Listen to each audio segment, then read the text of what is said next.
السلام عليكم ورحمة الله وبركاته. اللهم صل وسلم وبارك على سيدنا محمد. لا إله إلا أنت سبحانك إني كنت من الظالمين. تعالوا بقى نعمل مع بعض الكنافة الخطيرة. في ناس ده بيقولوا لي انت بتقولي كلمة خطيرة زي مين؟ قولوا لي في الكومنتات كلمة خطيرة دي زي مين. صلي على رسول الله. النهاردة هنعمل كنافة عظمة. طبعا العظمة لله، لكن احنا بجد هنعمل كنافة حلوة جدا جدا. شايفين اللون بتاعها الجميل دوت، والتزيين البسيط. الحاجة كل ما تكون بسيطة كل ما تكون احلى واجمل بكتير جدا.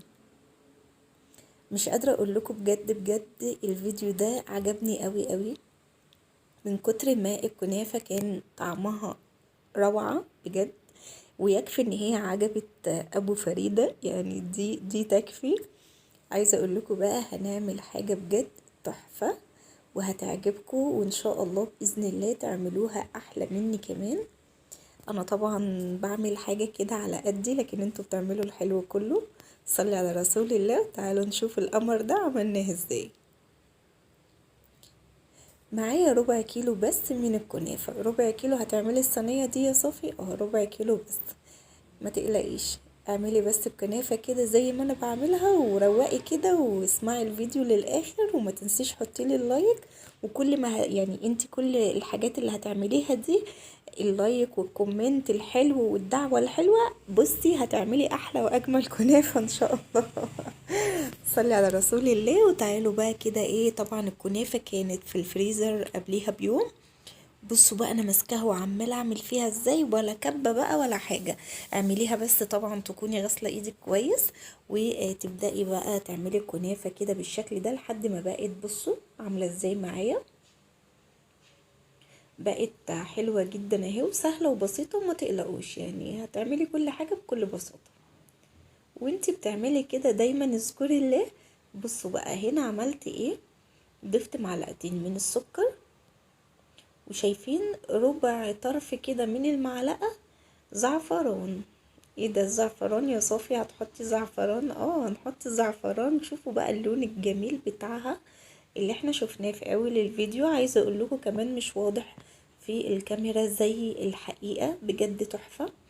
بصوا كان في حاجة كده من السكر لقيتها، بصوا شلتها بقى خالص. تعالوا بقى كده بنقلب. لازم تقلبيها كلها كويس جدا. ليه؟ عشان اللون يكون موحد، ما يبقاش جزء فيه اكتر من التاني، لازم اللون يكون موحد. انا بصراحة حسيت ان يعني الزعفران اللي حطيت حاجة بسيطة كده، حسيت ان هو محتاج تاني، رحت مزودة آه طرف معلقة كمان. خلي بالكوا لان اللون بتاعها هيكون بشع، لو زودتي هيبقى اللون الاورانج الجامد قوي. انا بصراحة مش حباها كده، حسيت ان لونها هيبقى فاقع قوي. وان شاء الله باذن الله هعمل معاكم لايف، هنعملها مع بعض على الهوا ان شاء الله باذن الله. بصوا بقى كده حسيت لسه برضو لا، مش هو ده اللون اللي انا عايزاه. لا انا عايزه اديها سنه كمان.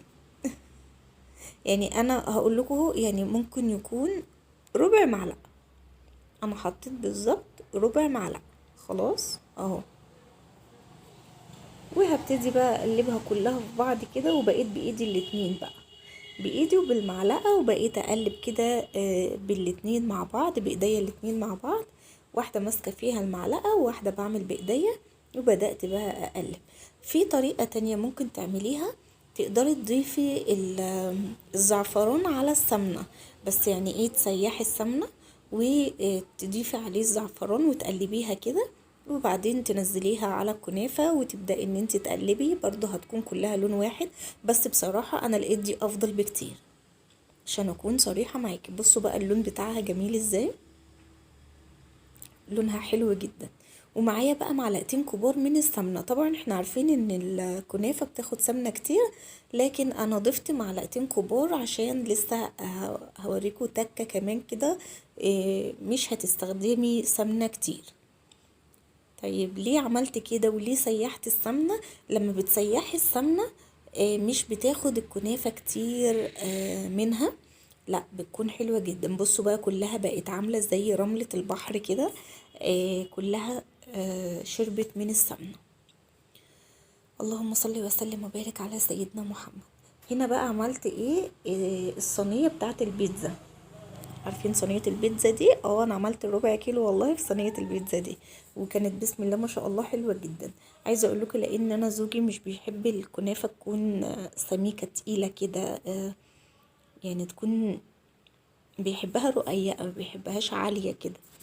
المهم هنا بقى ايه عملت ايه يا بنات، حطيت سمنة بقى، ما تسيحيهاش، لا سمنة كده تكون مرملة كده من العلبة، وتضيفيها في الصينية من تحت، وتبدأي ان انتي تدهني الصينية كلها بالاطراف، يعني الجوانب بالجزء المقعد بتاع الصينية من تحت.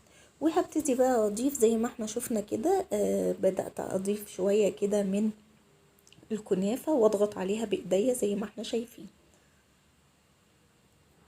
بصوا كده لازم تضغطي عليها جامد عشان تطلع معاكي متساوية زي ما شفناها في اول الفيديو، هتشوفيها ان شاء الله في اخر الفيديو باذن الله. رمضان كريم على الجميع، وكل سنة وانتم طيبين، ويا رب الوصفات تكون بتعجبكم.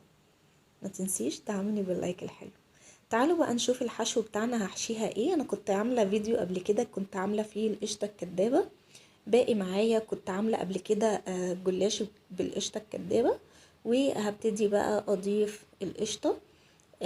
دي كانت باقية عندي، قلبتها كده اهوت عشان كانت متماسكة، قلبتها وبدأت اضيفها كده في نص الصينية. لازم تحطي الحشو بتاعك في اي كنافة، الحشو لازم تحطيه توسطنيه في الصينية عشان ما يبقاش في الاطراف. لو الاطراف ديت وصلت للصينية وهي بتستوي في الفرن هتلاقيها عملت ريحة مش حلوة خالص في الفرن، وهتحسي بريحة شياط كده وهتبوظ معاكي الوصفة. فياريت تخلي بالكم من الحاجات البسيطة ديت عشان ما تبوظلكيش اي حاجة. ما يحلى الكلام الا بذكر الله. بصوا بقى بقت عاملة ازاي معايا. طبعا لما نحطها في الفرن بتلاقوها بقى إيه ساحت شوية، مش هتبقى بالشكل ده خالص. هبتدي بقى اضيف باقي الكنافة. انا طبعا حطيت نص الكنافة بس من تحت، والجزء التاني بدأت احطه كده من فوق من على الوش، وبضغط برضو بنفس الضغطة اللي ضغطتها في الاول، وهبتدي اضغط عليها بس انا بحط من الاطراف لجوه، بحط كده من الاطراف الاول واضغط عليها حاجة بسيطة، وبعدين باقي كمان شوية معايا هضيفهم بقى في النص اهو في الجزء الوسطاني، دول اخر شوية.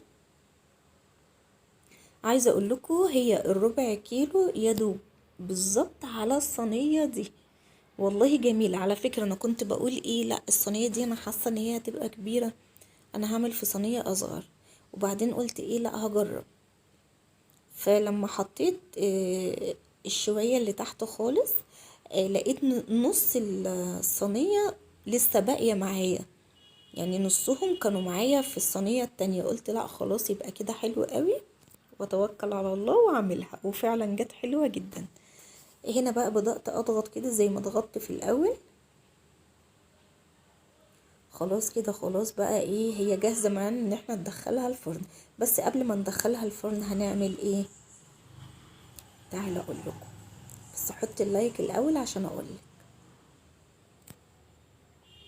لا ما انا مش هحط غير لما، يعني مش هقولك غير لما مش هقولك غير لما تحط اللايك.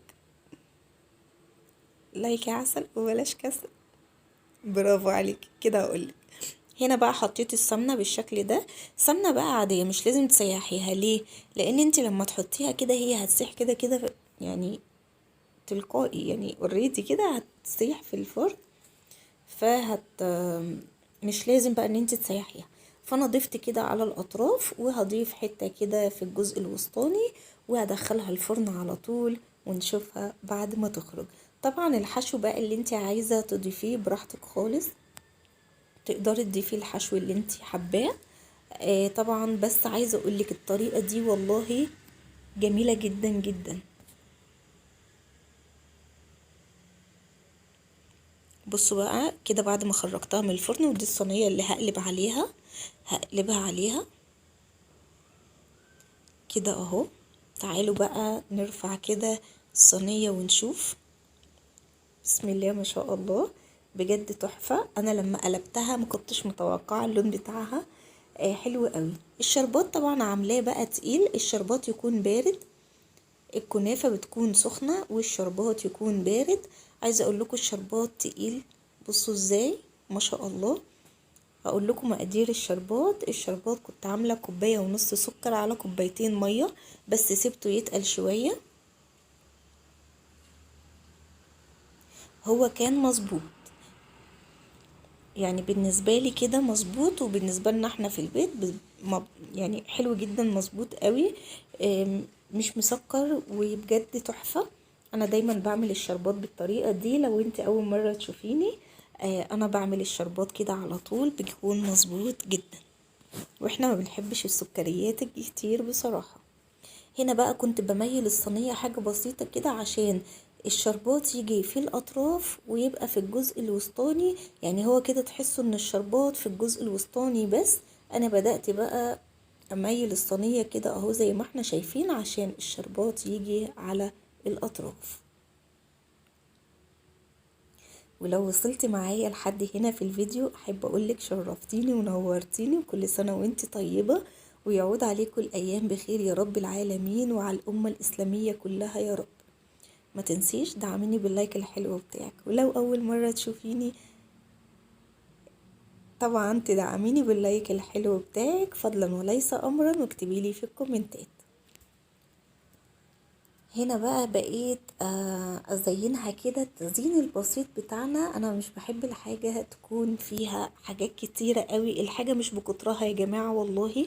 الحاجة البسيطة بتكون هادية ورقيقة كده في اي حاجة، سواء بقى في تزيين تورت، تزيين جاتو، تزيين اي حلويات شرقي بتكون حلوة جدا. بقيت اضيف جوز الهند كده، عندك بقى فستق بندق لوز، اي حاجة عايزة تضيفيها ضيفيها براحتك خالص، التزيين حسب رغبتك. وهو ده الشكل النهائي بتاعنا. ايه رأيكم بقى؟ حاجة كده بجد يعني مش قادرة اقول لكم.